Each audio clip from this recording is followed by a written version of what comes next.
Habari mtazamaji wa Youth Power TV, leo nimekuja na mada ya athari za umaarufu mtandaoni. Imekuwa ni tabia ya wasanii wengi maarufu kujinadi au kujitamba sana mtandaoni. Wengi wao kuonyesha maisha yasiyo ya kweli, yani maisha yasiyo yao.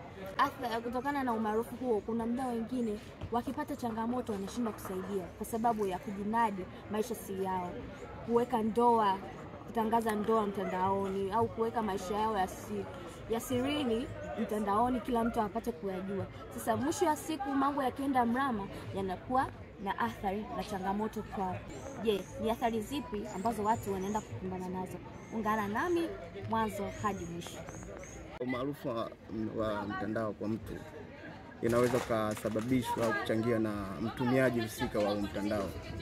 Yaani mtu mwenyewe ambaye ni maarufu kwa namna moja au nyingine anaweza kuchangia kuwa na athari kulingana na yeye ambavyo atatumia. Kwa mfano, unaweza kawa mtu ambaye ni maarufu na ana heshima zake na kwenye jamii, na kulingana na kile anachokifanya inaweza ikatokea akafanya kitu kimoja ambacho kimekuwa cha tofauti na jamii kaelewa tofauti, ikampelekea yeye kumvunjia heshima yake.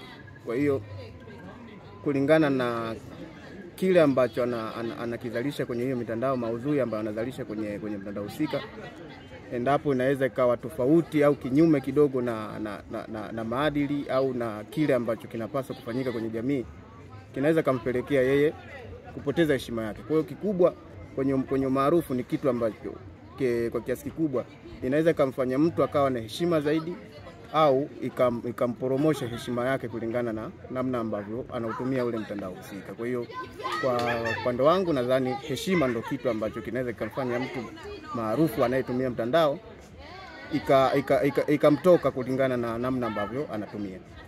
Kwa majina naitwa Boniface Nikoledi.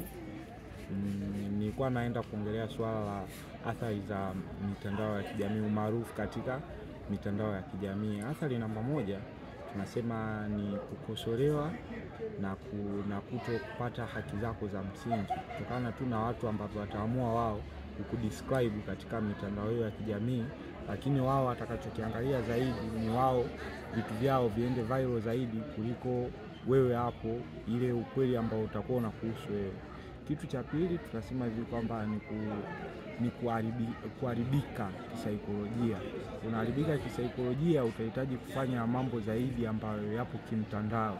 Yaani hata kama hivyo vitu utakuwa hauwezi kuviafford kwa wakati huo, lazima utalazimisha uvipate na kuvifanya kwa ajili tu ya kuridhisha watu wengi ambao wako nje.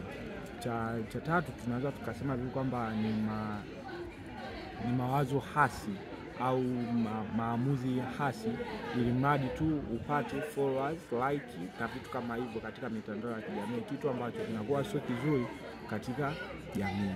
Umaarufu wa mtandaoni kunaweza kutokea na athari.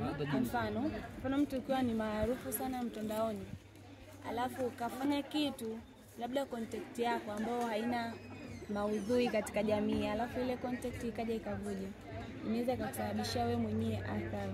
Naitwa Anastasia Filimbi, nasoma Chuo Kikuu cha Iringa mwaka wa pili, kitengo cha uandishi wa habari. Unapozungumzia athari za kuwa maarufu ni nyingi kutokana na mtu jinsi anavyojibrand. Umaarufu unahitaji gharama.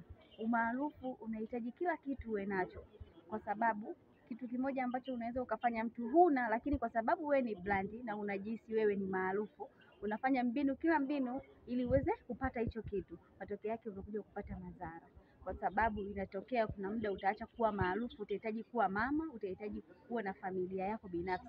Lakini wakati unajiandaa kuwa na familia, kumbe mwanaume uliyekuwa naye anakufuatilia katika mitandao ya kijamii, anakutana na posta ambazo hazimridhishi, posti zako ambazo ulikuwa unaposti kwenye mitandao ya kijamii, mavazi, unajikuta unapoteza ndoa au unapoteza kitu cha thamani kwa sababu tu ya zile posta ambazo wewe ulikuwa unafanyaje, unajiposti. Lakini kitu kingine, unaweza ukapoteza, sio tu kupoteza mume, unaweza ukapoteza hata kazi, kwa sababu kuna makampuni mengine huwa wanaangalia mitandao yako ya kijamii. Wakikuta the way jinsi unavovaa, unavojiblandi, unavojiweka, wanajua kabisa kwamba huyu mtu kwenye kampuni yake, kwenye kampuni yetu sisi haitomfaa kutokana na jinsi alivyo. Au kuna makampuni yatakuja kuwekeza, yataanza kufuatilia wafanyakazi, utajikuta ile kampuni inakosa mkataba kwa sababu yako wewe. Umaarufu ni gharama, umaarufu ni ghali.